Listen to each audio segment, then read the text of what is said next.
Now, we talked about pounding D earlier. Let's talk about your PP. Your PP1, okay? Let's talk about the power play. Let's talk about Austin Matthews' views on the power play, because I got Austin and I got Morgan. And here's what they say. Austin, there's a lot of movement, a lot of nothing going on, I guess, and I think we can just do a better job of simplifying it. More shots on the net and letting things open up from there. Morgan Riley on the Leafs power play. We have things drawn up that we'd like to execute, and it just feels like we're not able to. It feels like we're just a bit disconnected. The Leafs power play is currently 18th in the NHL, and there is $54 million playing on that first unit. Okay? 18th, $54 million. Their PK is third. Their PK's so good. PK is amazing. Yeah. Now, Lane Lambert, baby. we got to Lane talk. Lambert. We got to talk about this because the Leafs power play, they did work on it at practice today, which is good. Good. Do you know that? Okay. I think some of what they're going to hold on to is the because here's how the power plays are looking. They are keeping Marner, Matthews, Tavares, Nylander, Nyes together. So they're going back to 5 forward. 5 forwards. And then they're doing Riley, OEL, Robertson, Domi, McMahon. And the second power play unit never sees any time anyway. No, and that's why there's 2 defensemen out there. Yeah. All right. So what do we think here, guys? Is it the coach? Is it the players? Is it the both? And why is there such a need to keep these guys who are underperforming together? Because we're back to where the power play was in October, and we're back to, and this is the more concerning part, where the power play was in early to mid-April last year going into the playoffs when it was anemic. To me, it's the players, and that's why it's the coach. What are you doing? Every night you're sending out basically the same guys. How come? Now, I do like Nyes being added to the first group. I do too. They're not hard enough to play against in front of the net. So I like that. You have Nyes be a bulldog in front of the net. That makes Tavares' life easier. That makes everyone's life easier. You make Marner the quarterback, the defenseman, basically. And teams, the word seems to be out there on the Leafs power play, and we see it every single time. The broadcast points it out first thing, every first power play of the game. Forecheck the Leafs at the blue line. At the blue line. Always. And they don't have an answer for it. Yeah. Imagine that. Skating. Skating is the Achilles heel. Because they stand still and shoot at perimeter. And Mark Savard's taken a lot of heat, and I understand that. He's the power play coach. That happened in the 2023 playoffs. The Lightning were passive at the blue line. The Leafs did whatever they wanted to do, floated the puck on from the point, and they were able to either score directly or bang it in. The Florida Panthers actually put pressure on them. The Leafs weren't able to do anything about it. That was 2 years and a coach and a GM ago. And you're sending the same guys out there, and your power play has the same weaknesses. Your entry is poor, and you're not able to hold the line. What are we doing here? Well, and how on earth? How is sending out that group of 5 people on Tuesday even a consideration? You're nuts. Able to hold the line because the puck's at the line too much. Yeah. That's the problem. Because they put pressure and you don't have an answer. You can't get the puck down low. And what I'm noticing about this year's power play that is concerning for me is, do you guys remember a time when Austin Matthews had a big shot on the power play? This is a guy with the best shot in the league. One of the best shots in the league. He would get one-timers. Are you seeing that anymore? No. Not even. Have you seen one this year? I can't remember one. A very small handful. Yeah. So that was the one thing that did work. And you're not even doing that. No. And they're doing what the Leafs I'm noticing is, so it's to play the Leafs, you have to play essentially a rectangle, right? 2 forwards high, 2 defense low. You know, mess up the 2 guys in front of the net. In this case, it'd be Tavares high, Nyes towards the goalie. And so forecheck hard when the puck's at the net. And the Leafs love an NHL 14 cross ice pass. They love it. They overpass maybe worse than anyone in the league. And so when you do that, you can't get Matthews set up to use his shot. I know he's got one. I just never get to see it anymore. They're so good at setting up plays that work 100% of the time, 5% of the time. Like, Yeah. if this pass gets through, Monster. it's in the back of the net. No one's stopping it. Pass never gets through. Ever, ever, ever. And, it's the same roster construction problem. All right, what's your second unit then? The Leafs, outside of the 5 or 6 guys they put on the power play, is just a group of random men, right? It's a group of role players. So what do you do? All the problems come back to the same thing, and it's insane that they're going to try this essentially the same unit again on Tuesday. And let me ask you this, Jesse and Steve. Mm-hmm. What is the punishment for underperformance? When you so the performance for the first line having the worst week I've ever seen them have. Like, those 2 games were awful for the first line. Sure. And their punishment is move the young guy down? Yeah, you get Steven Lorentz.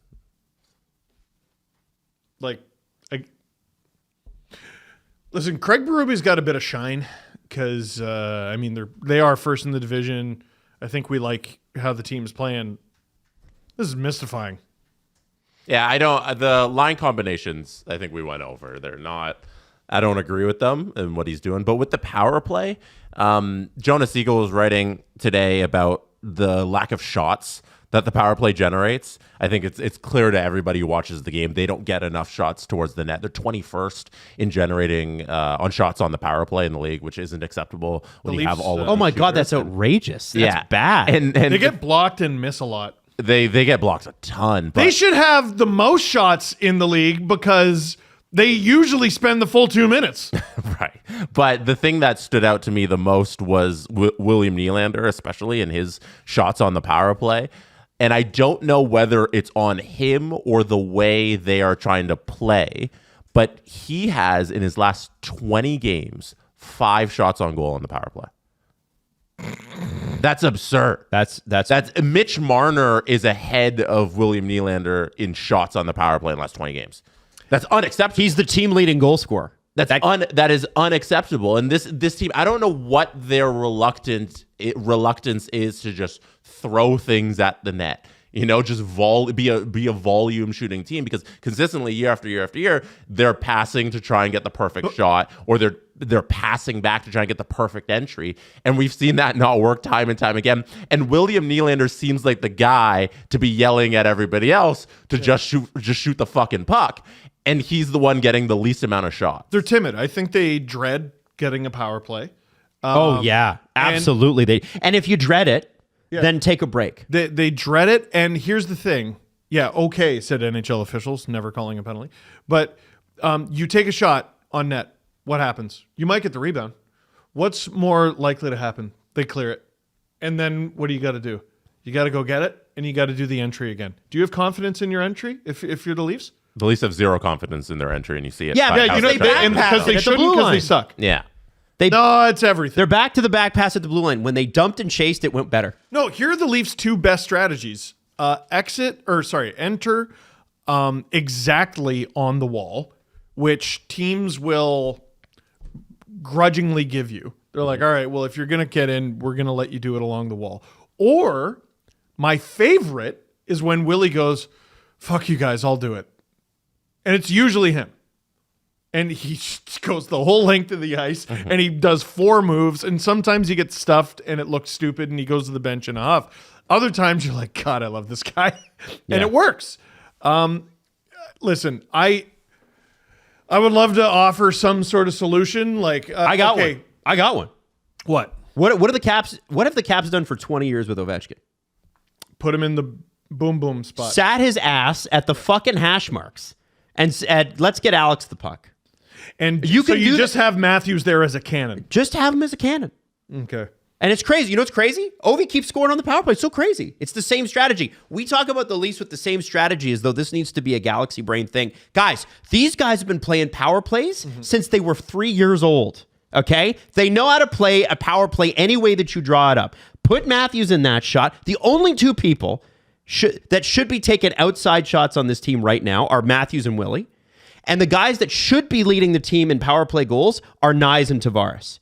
You get shots from either of those two. Willie a little higher on the end on the other board, Matthews by the hash marks, and you get Tavares and Nyes as many rebounds as you possibly can, and they just bury them. Like what? Does nobody remember what JVR used to do here? Teach Nyes to tip a puck or two. Remember? No. He can do that. Well, okay, then tip it like JVR was the best. he tipper I've can't ever do it seen on the second Leafs. unit. Okay, but Okay. the second unit gets 20 seconds. The Yeah, way he wasn't on the first unit on Saturday. the way the Leafs generate offense, the way the Berube Leafs generate offense is messing stuff up in front and trying to get deflections and rebounds. And you don't put Nyes out there? Yeah, you get what you deserve. Who's better on this team at doing that than him? No, Matthew Knight's probably one. He's the best. List, yeah. He's the best. I don't think anyone's close, really. Like, he shouldn't spend, we have our designated accountability boy. Mm-hmm. Like, the only dude who seems to face accountability for when he's bad is Nyes. He should never spend a game off that top unit. It's the power play. It's not 5-on-5. It's different. It's a different world, and he's the best. Put him there. I agree. And I don't know if this says anything, but he's only got one power play goal this season. Like out of all his goals, they've been mostly at 5-on-5, except for the one. But he gets the Daryl Boyce assist with the screen.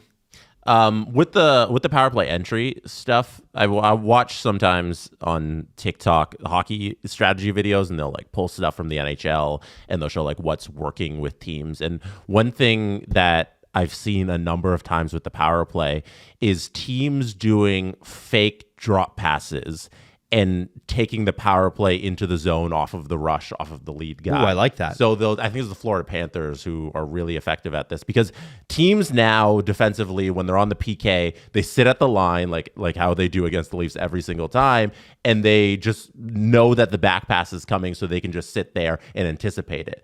So what some really smart players across the league are doing is they just rush past those guys who are sitting stationary at the line waiting for the back pass to happen. So let's say it's Riley who probably shouldn't be in that position taking up the puck. So probably Mitch Marner. Let's say it's Mitch Marner taking the puck into the zone. He'll do a little pivot to fake the back pass and then just keep it carrying through the zone. And then the defenseman cannot catch it. And the clips that I was watching, I wish I could shout out the creator who does the low coaching stuff.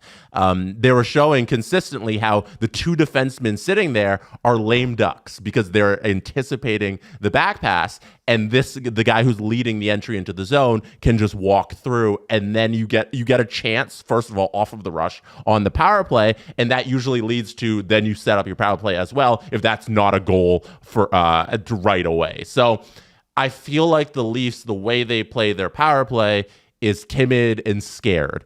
And nobody's willing to be creative in these moments and do little things like this to fool the defense, because that takes a creative play. And I don't see Riley, when he was there Saturday leading the charge, doing any of that. He'll just do the drop back pass. I don't see Mitch Marner ever doing anything that's outside of the structure of what the coaches talk about. And there just needs to be some creativity and not timidness on this power play. Which goes back to what we said earlier. Like, Mitch he's Ron Burgundy. Mm-hmm. I'm Ron Burgundy? The teleprompter tells me. He will, whatever you put on the teleprompter, Ron will read. Yeah. And that's how it feels right now with the power play. And Mitch leads the Leafs in power play points with 22. How many Leafs, boys and girls, have double-digit power play points? I have no idea. 3. It's not great. It is Willie 22, Nylander 19. Sorry, Mitch 22, Nylander 19. My bad. Marner 22, Nylander 19. Matthews 10. He has missed a lot of games. Yeah. No. But Tavares 9. I know. Good. It's good. I might take him off. Good stuff from the Leafs. And it's so weird. Like, but then who do you put on? Is it Morgan Riley, the guy who struggled the most, I think, on this team that we haven't even gotten to yet? Anybody? Or is it Oliver Ekman-Larsson, who I actually really liked on the first unit? I think McMahon can be bumper. Pacioretty can be bumper if you play him. Pacioretty's fucking huge. Like, I don't understand why they don't. He can be effective in that spot. Yes. I really think that. Top unit. Is he a 5-time 30 goal scorer? I think he can figure it out. He might.